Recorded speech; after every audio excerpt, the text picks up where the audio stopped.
Here's the key on this. Don't major in minor things. If you take up major time to do minor things, I'm telling you, you'll be behind the curve constantly. Here's what we learn in sales training. What's major time and what's minor time? Here's minor time, thinking about prospects. Here's minor time, making lists of prospects. Here's minor time, keeping books on prospects. Here's minor time, going to see the prospect. Here's minor time, evaluating the prospect after you've been there. That's all minor time. Here's major time, in the presence of the prospect. That's major time. And if you took a look, if you're in sales and you took a look at a week, you'd say, my gosh, I'm spending 90% of my time on the minor stuff and so little time on the major stuff in the presence of. How many hours in the presence of in my day? How many hours in the presence of during my sales week? Because the time that really counts is in the presence of the prospect. Majors and minors. Here's another key time management essential. Don't mistake movement for achievement. It's easy to get faked out by being busy. Guy comes home at night all exhausted, falls in the chair and says, oh, I've been going. Here's the big question. Doing what? It's not the going. Some people are going, and they're doing figure eights. Their progress is small. So don't mistake movement for achievement. Here's another one in sales we learned. Don't mistake courtesy for consent. If somebody's pleasant and they nod, you say, oh, they're going to buy. No, they're courteous. You can't mistake courtesy for consent.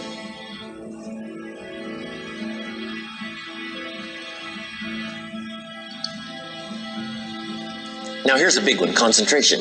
I had to learn this. All those years ago, I'm in the shower trying to compose a letter. Found it turns out to be a strange letter. So here's what I learned to do. Save the work till you get to the office. Save the work till you get to the work. Don't try to get to the office on the way to work. On the way to work, enjoy the way. In the shower, enjoy the shower. Then go to work when you get to work. I found this to be helpful. Concentration. Here's another big one. Learn to say no. I'm telling you, in such a social society we have now, it's so easy to try to be a nice person, saying yes to everything. Find yourself overloaded. Now you got to call and make well, gosh, all the time it takes to back out of something that you said yes to too quickly. Here's what might be better. I don't think so, but if that changes, I'll call you. Little things you can use not to overcommit yourself. My friend Ron Reynolds says, don't let your mouth overload your back. It's a good one. Now here's a big one on time management. When you work, when you play, don't mix the two. Don't work and play. I used to take my family to the beach and I would bring my briefcase.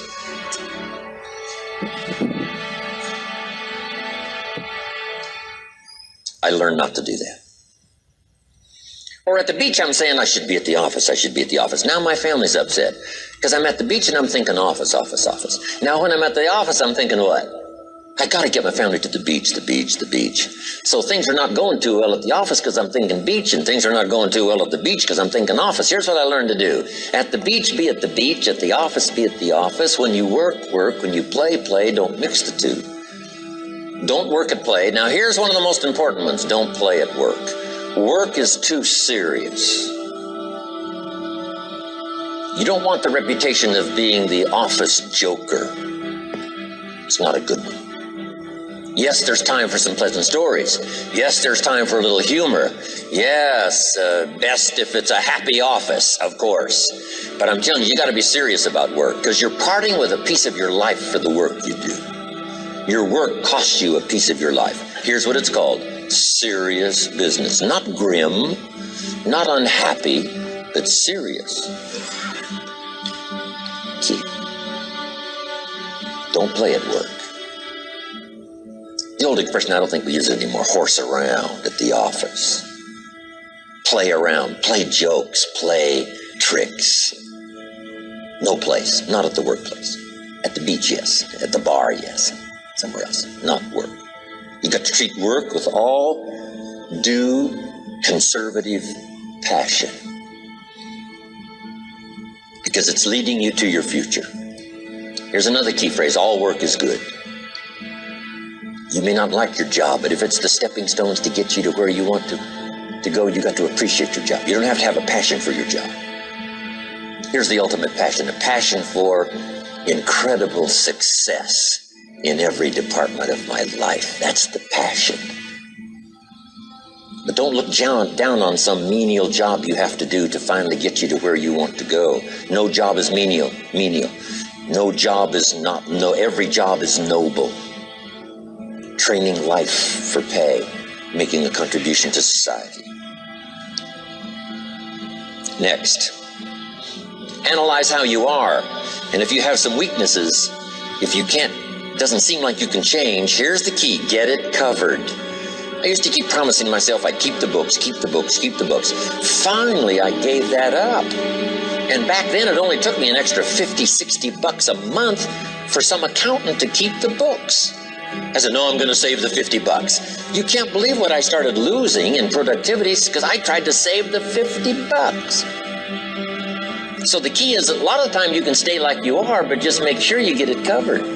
Okay.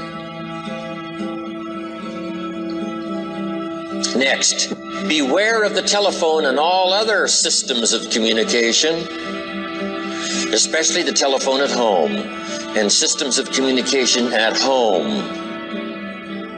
And here's one of the best lines I've got for you for the weekend: let all communication systems serve you, but don't let them intrude. When it comes time to have dinner with your family, you shut off all systems, unless the ones that can take messages silently. Don't let the phone ring. Don't let anybody intrude, come through the front door nor the back door, nor through the telephone or any other device. So you can't reach John and his family when he's having dinner. The President of the United States couldn't get through. If you develop that kind of a reputation, father, mother, when we have dinner, when we're visiting and have this time with our family, nothing intrudes. So don't let these clever little devices keep intruding. You've got to have a place that's sacrosanct, it's valuable. You don't let anything in for that period of time. Okay. Isn't that good advice? Excellent advice. Here's the next one. Read all the books. You know, I've only got a few notes here on time management, but if you've got some particular challenges, you run a big organization, a big corporation, you've got some challenges, there's plenty of books. Now, here's what's next. Just be more alert to the things that might be stealing your time. Here's why. Time is like capital. You can't let someone steal your seed corn. You can't let someone steal your capital, and you can't let someone steal your time. You must designate your time, and some of the time that you designate, you must not let anyone steal. Casual time, you might let someone intrude and steal a little bit and take a little bit, but not serious time.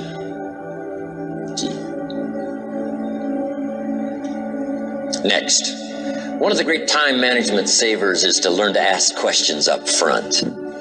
Sometimes you talk to somebody for an hour, and then you ask questions and find out if you would have asked those questions up front, you could have saved yourself an hour.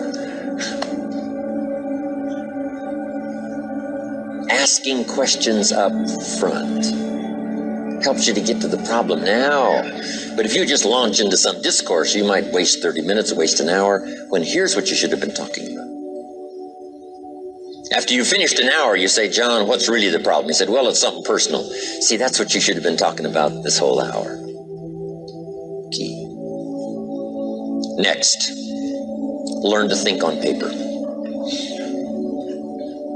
And we're going to take a break. Some ways to think on paper. One, we've covered one. Solving problems. Take it out of your head and put it on paper. Another one is setting goals. Making these lists we've already started. Here's another good way to think on paper. It's a projects book. Each person you're working with and each project you're working on, get a loose leaf binder and a tab and some pieces of paper behind the tab, and do a little continual summary of how it's going between you and that person and between you and that project. I call it a projects book. It is so useful to me. But what's going on between you and this person? When you last got together, what did you talk about? And you got a few notes there. Here's what we talked about the last time we got together. Now when you get together again, you can review that so you'll know better what to talk about. When the president gets ready to travel and he's going to meet some important people, guess what they bring him? All these briefing books. Right? The last time you were with Khrushchev, Kennedy is informed. Here's what he said and here's what you said. Kennedy said, oh, that's valuable. I need to remember that. If a person is important, it's worth a little running account. You might even have a projects book for your children. Here's what's happening between me and my child. We've talked about this, and we've talked about this, and we've talked about this. Next, a day timer. Keeping track of all of your appointments. You know, mine is all filled with, when to catch an airplane and when to do a seminar, and when to sit down and have a conference, all the rest. Next is a game plan.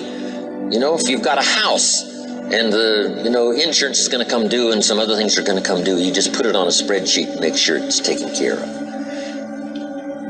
Key phrase, take things out of your head and put them on paper. And the key is to just experiment with different ways that helps you to do that. Now here's the last one, thinking on paper, and that's to keep a journal. One of the things I'm known for around the world, have been now for 39, 40 years, is keeping a journal. Now my journal is not it's not necessarily it's not like a diary. It might be part diary. I'm flying over Ireland and I write down a few little things that impress me. Today I met this person. Wow, what an extraordinary event. Today I conducted this seminar in Rome. 1,000 people stood up and sang for me. I've got a little bit of a diary in there. But here's what primarily your journal is for. Collecting good ideas. A journal is to collect good ideas on your health, good ideas for your business, good ideas for your future, good ideas for time management. Because I used to take notes on pieces of paper and torn off corners and backs of old envelopes and restaurant placemats.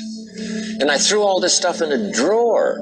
It did not serve me well. I finally learned to get a bound copy, right? And just keep a journal, right? If I was here, I had my journal, I'd be taking notes, right? These 2 days in my journal. Now, if you're caught without your journal, you just take the notes. When you get back home, you put those notes in your journal, throw the paper away. Because we don't usually go through paper to review. But see, my journals now make up a significant part of my own library. My journal's all reserved privately for my children and my grandchildren. Can you imagine what I've collected over the years? It's unbelievable. There are 3 treasures to leave behind. I think you've already got those notes, right? Here they are. Number 1, your pictures. Don't leave the event unrecorded. It takes only a fraction of a second to say, here's who I was with. When I travel the world, right? We take all these pictures, and here's one of the gifts. People send me the pictures they took of me and them. It's part of the treasures I have on the farm. Incredible. A picture's worth 1,000 words to describe the scene, the emotion, what happened. Say, wow, this was an extraordinary day for me when I met these people. Here's what they told me happened to them when they went to my seminar 10 years ago. Wow, the drama comes back if you've taken the pictures. It's one of the treasures to leave behind when you go. Remember the old photographs that we have now of, 100 years ago, 70, 80 years ago, just a few photographs? What would it be like if you had thousands of photographs of the past, of your history, your mother, your father, grandparents? So change all of that now for your children. Leave all your photographs as a record. Here's what's next to leave behind, and that's your library.